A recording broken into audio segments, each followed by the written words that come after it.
I just want to look now at capital allowances. And this is very much a reminder of what was introduced earlier on in the year in the budget. There's a temporary 40% first year allowance for qualifying plant and machinery, which is general plant and machinery. And this is until 31 March 2010. So if you are going to incur expenditure on plant and machinery, don't leave it to April, would be the planning to do, but bring that expenditure forward into March and take advantage of the 40% first year allowances on plant and machinery. Just a point to make is that this is in additional to the annual investment allowance. Every business has a £50,000 annual investment allowance that it can invest in plant, and it can invest in assets, for the business, and you can effectively get 100% allowance for that, any amount up to that £50,000 per year. So this 40% first year allowance is an addition to the £50,000 you'll also get. And just a reminder that 2 years ago we had the introduction of the integral features legislation, and this was really to give some allowances for certain items that would, under previous law, would not be entitled to any relief whatsoever. Things such as lighting, general lighting, you didn't get capital allowances on it at all. Hot and cold water systems in a new building, you didn't get any allowances on it. And so the government, because there was a lot of case law and it was getting complex, the government decided to introduce legislation to set the rules. And so integral features, you are entitled to a 10% allowance on integral features. It's just something to note that if you are planning on any building work, then this is something we should look at. On cars, again, the first few points on the slide are what was introduced previously. In that capital allowances are now in accordance with the CO2 emissions. And if you have a gas guzzling car, then that car will go into the special rate pool, and you'll only get 10% writing down allowance on it. If you have a more frugal, in terms of petrol or diesel car, then you'll get it be added to the general pool, and you'll get 20% writing down allowance on it. Now, the important point here is that because you haven't now got the expensive car regime, whereby an expensive car had its own pool, you don't get a balancing allowance when you dispose of the car. And that's quite a tax cost if you've got an expensive car. Also, lease cars, the situation has been made a lot easier in that it's just a 15% restriction for any cars above 160 grams per kilometre of CO2. What's new? Well, I mentioned at the beginning that if you drive an electric van, you're going to do very well. And in fact, there's a new 100% first year allowance on new, unused, not second-hand electric vans. So I'm sure you're all going to dash out now and buy your electric van, aren't you, to save tax.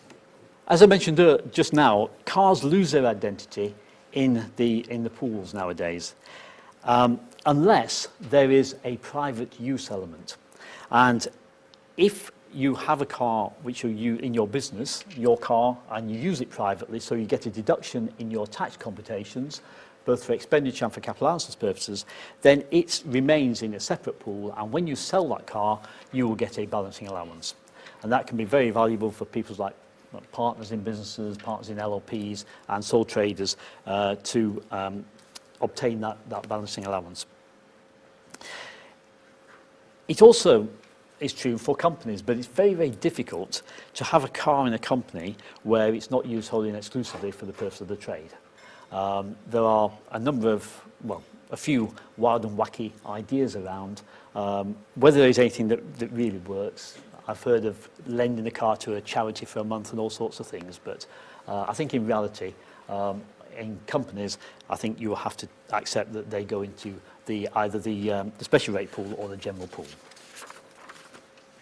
Again, the Chancellor is hot on electric cars, and if you drive, or if you have a company electric car, or if you have a company electric van, then the good news is you'll have no taxable benefit on the provision by the company of that car or van.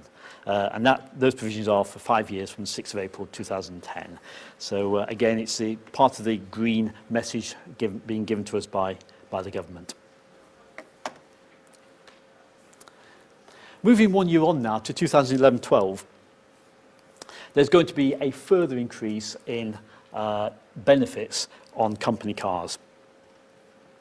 And the way this is being done is that a company car, the benefit is calculated by a rate depending on the CO2 emissions of the car multiplied by the list price of the car. And the rate depends on, as I said, on CO2 emissions.